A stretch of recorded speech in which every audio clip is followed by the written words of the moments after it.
What do you get when you combine dumb and unethical COVID lockdowns with arrogant college professors who also have a big influence on public school pedagogy? Well, you get one of the few silver linings of the so-called pandemic.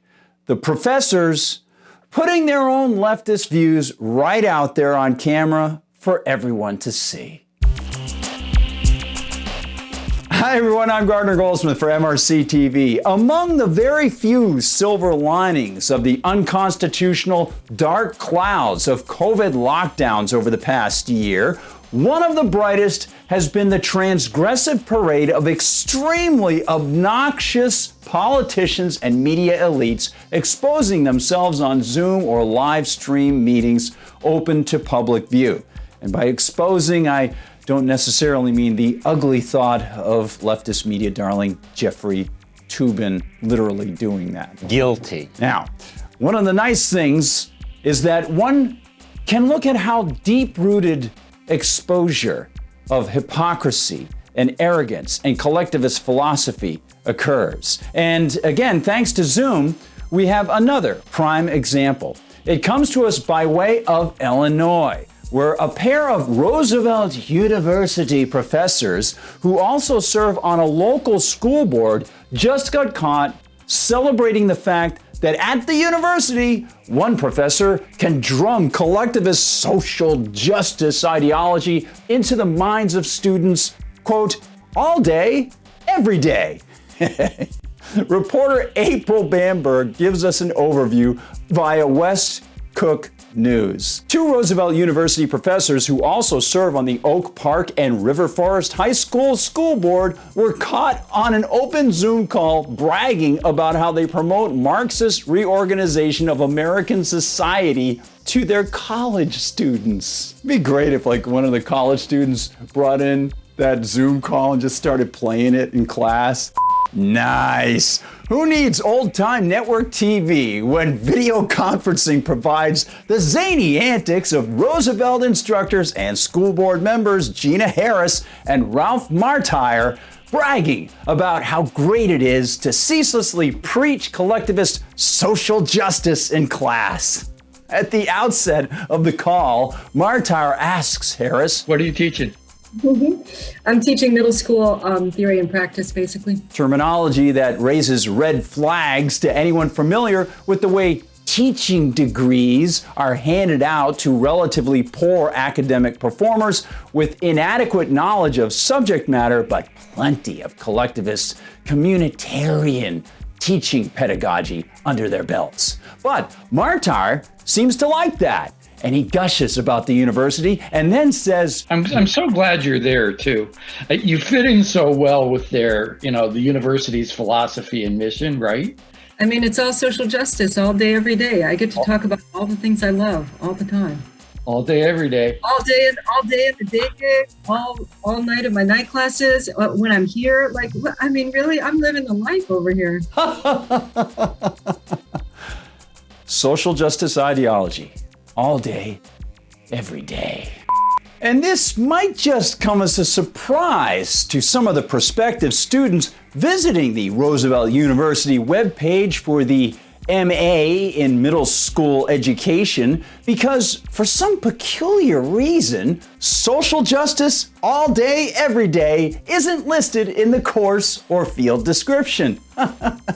Not to worry, Martime's delighted and chimes in about his own work, bringing about what he must see as justice by reshaping society according to collectivist political means that has worked so well in places like the USSR, North Korea, China, Venezuela, and many other collectivist states. Says dear leader Martime. Yeah, I always flip out the kids that take my master's class on fiscal policy and public budgets when the first 3 or 4 classes are devoted to philosophy of social justice and how you organize society. We don't talk about one, budgetary item. They're like, oh man, Professor Martire, this is a really weird way to teach a budget.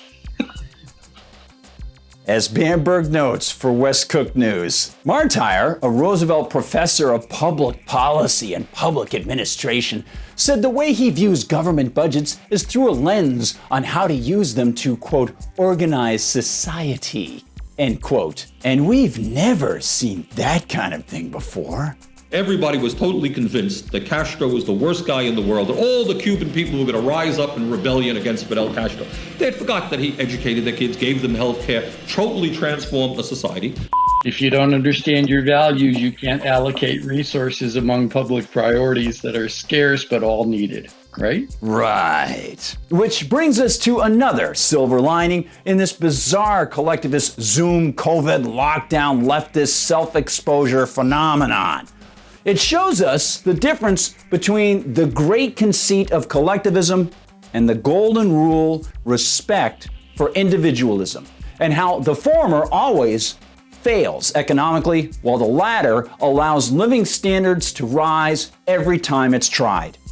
One of the fundamental mental traps of collectivism is its promoters' belief that resources and wealth are not just limited, but that they're static, fixed, and must be managed by a central authority to make things fair.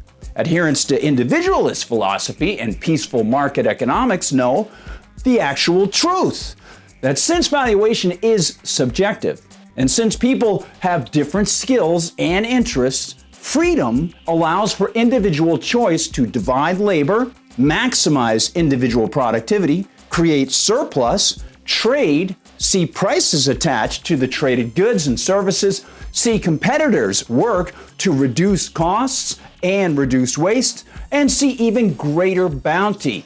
And then to see resource discovery and even more bounty than ever imagined by the collectivist central planners. And great leader Martire's your values idea is a collectivist assumption that his values will be your values. He'll make it so through the power of government. It sure is great to think he's teaching kids, isn't it? Indeed, not only are Martire and Harris teachers at tax-subsidized Roosevelt University, and by the way, Roosevelt also admits to receiving $1,463,739 in unconstitutional federal CARES Act funding. Harris is a public school teacher connected to the biggest teachers union on the planet, because nothing says justice like forcing parents and non-parents alike to pay taxes into a rotten government-run education swamp. Writes Bamberg, quote, Harris, in addition to teaching at Maywood Elementary, is a liaison officer between the nation's largest teachers union, the National Education Association, as well as its state affiliate, the Illinois Education Association. And Martire is deeply ensconced in Illinois and local government parasitism as well. Quote, Martire, a lobbyist, runs the Center for Tax and Budget Accountability, an economic, quote, think tank, end quote, funded by the state's public employee unions. It advocates in Springfield for higher taxes, more debt and spending, and higher government employee salaries. Adds Bamberg, Martire has written union-friendly K-12 bills. In his 2019 run for school board, Martire was criticized for what some believed were conflicts of interests. Wow, I'm so shocked. So, once more, despite the political, bureaucratic, media, and police-sourced attacks on liberty we've seen tied to COVID hysteria, we also see one positive side of it. The exposure of deeply rooted collectivist leeches who not only suck at the surplus and bounty the free market creates, but who get on camera to laugh and chat happily about it and then gush about trying to inculcate others in the same immoral, destructive philosophy. Indeed, a silver lining to a time of very dark clouds. Let's be sure to remember all of that information and spread it around for better days. Thanks so much for watching, everybody. Hey, if you're watching on YouTube, as I always say, please like and subscribe. Make sure you're subscribed. I'll see you in the comments section. As I mentioned a couple videos ago, I don't get to comment on all the comments, but I do read them all, and I really appreciate all the great insights. You can find our videos also on Rumble. You'll find us in Facebook, on Instagram, on TikTok. I'm on Twitter. I'm on Gab. It's at Gardner Goldsmith on Gab. And I really like what Andrew Torba is doing over there. Really good work, and he's been up against a lot of attacks from the left. And don't forget, please make sure you visit mrctv.org to find out what the whole team is doing. For MRC TV, I'm Gardner Goldsmith.